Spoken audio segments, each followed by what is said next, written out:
selamat datang di Sobat Kepo. Kali ini kita kedatangan 2 bintang tamu yang akan menemani kita di acara Sobat Kepo. Nah, tema kali ini adalah tentang pelecehan seksual. Di Indonesia sendiri kan pelecehan seksual itu udah banyak banget ya, di tahun ini maupun tahun-tahun sebelumnya. Nah, maka dari itu kita ada 2 bintang tamu yang akan membahas masalah pelecehan seksual bersama kami. Mungkin kita bisa kenalan dulu kali ya sama Mas dan Mbaknya. Boleh dimulai? Hai, perkenalkan nama saya Avela Carvalho. Kalau saya Ega Silva Pratama Lagu. Menurut Mbak sama Masnya, pelecehan seksual itu seperti apa sih? Menurut saya pelecehan seksual itu tindakan yang melanggar norma atau hukum di masyarakat. Terus pelecehan seksual itu kan sekarang sudah mulai banyak ya yang terjadi, apalagi di negara kita sendiri. Kalau menurut saya sih pelecehan seksual tuh tindakan yang merugikan salah satu pihak, terutama ke fisik juga ke psikis. Nah itu sih. Terus yang termasuk tindakan pelecehan seksual itu apa aja sih? Yang kalian tahu? Kalau yang aku tahu, tindakan pelecehan seksual tuh dari catcalling yang kayak misalnya cewek lewat, ada mas-mas di ganggang gitu, itu juga termasuk pelecehan verbal sih, termasuk verbal. Kalau yang ke fisik, mungkin kayak pembegalan payudara itu termasuk. Kalau kakaknya sendiri, Kak Avela? Kita kan perempuan biasanya menggunakan pakaian atau baju biasanya seperti terbuka dan selalu kelihatan yang wow lah ya, dan yang selalu tertuju pada kita itu kan mata laki-laki.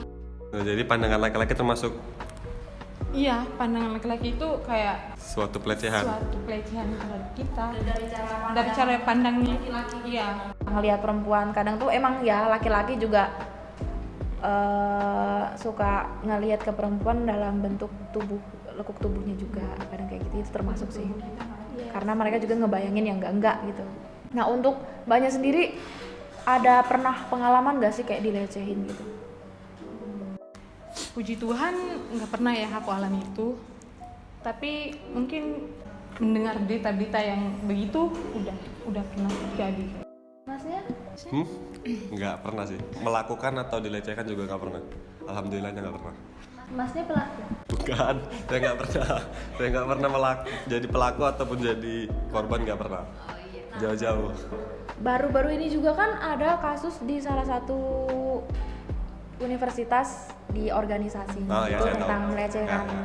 pelecehan itu. Karena menurut Mas sama Mbaknya tuh kan mereka di organisasi gitu, pandangan kalian terhadap pelaku itu kayak gimana sih?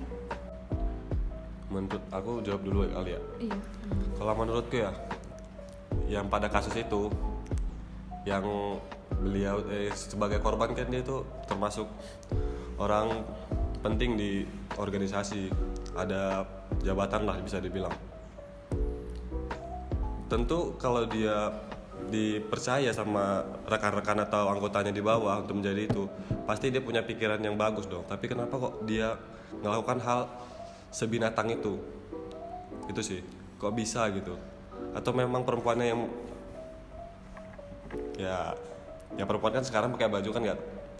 Ya kan, nggak bisa disalahkan juga dong laki-lakinya secara sepihak gitu.